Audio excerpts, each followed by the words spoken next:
Take a break from your busy schedule and join Harold Sala for Guidelines, a 5-minute commentary on living.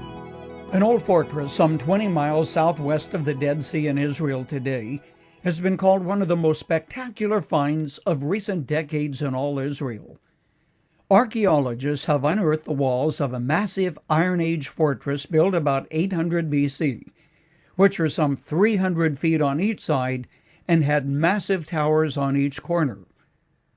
Okay, you may be thinking, why get excited over a pile of very old rocks in a desert? Good question.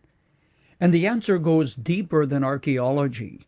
It embraces the historical trustworthiness of the Bible at the same time. Historians got excited when the old fortress was clearly identified as that which belonged to one of ancient Israel's most bitter enemies. Archaeologists got excited when they discovered an old Edomite shrine with some 67 bowls or cultic images on them. Scholars of the Bible got excited because they recall the prophecies of both Isaiah and Obadiah, two prophets of the 8th century who predicted that Edom and its power would be absolutely smashed to pieces. I get excited when I see another instance when the spade of the archaeologist has confirmed the historical record, reminding us that what you find in this book is authentic and historical. Among the ruins at En-Hatziva, where the fortress and the cultic shrine are located, were found 7 large limestone incense altars decorated with human-like figures, places where incense was offered. The artifacts which archaeologists found were all placed in a pit and smashed to pieces, obviously by someone who wanted to destroy them entirely. Imagine their surprise, some 2,500 to 2,800 years later, if those who stomped them so thoroughly could only see them today, reconstructed painstakingly by archaeologists. Historians are often surprised to find something belonging to an ancient culture within territory which belonged to the kingdom of Judah. Travelers to the Middle East today identify the rosy red city of Petra as the home of the ancient Edomites. But Petra in Jordan today is a long ways from En-Hatziva, which seemingly proves that the Edomites had extended their influence and power far into territory that belonged to Israel.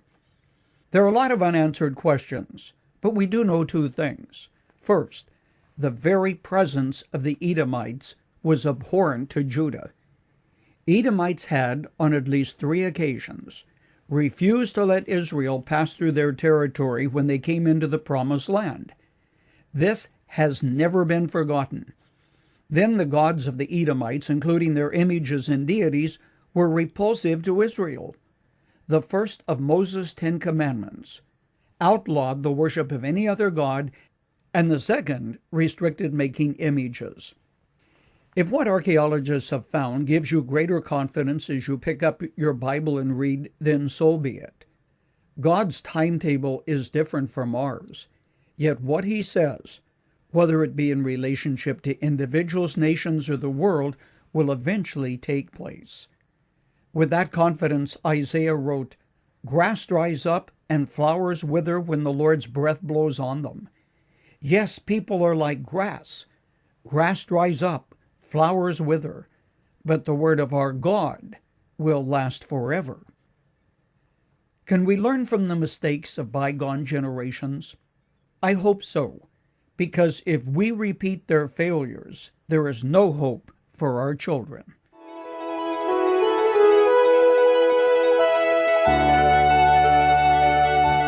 You've just heard Dr. Harold Sala with Guidelines, a 5-minute commentary on living.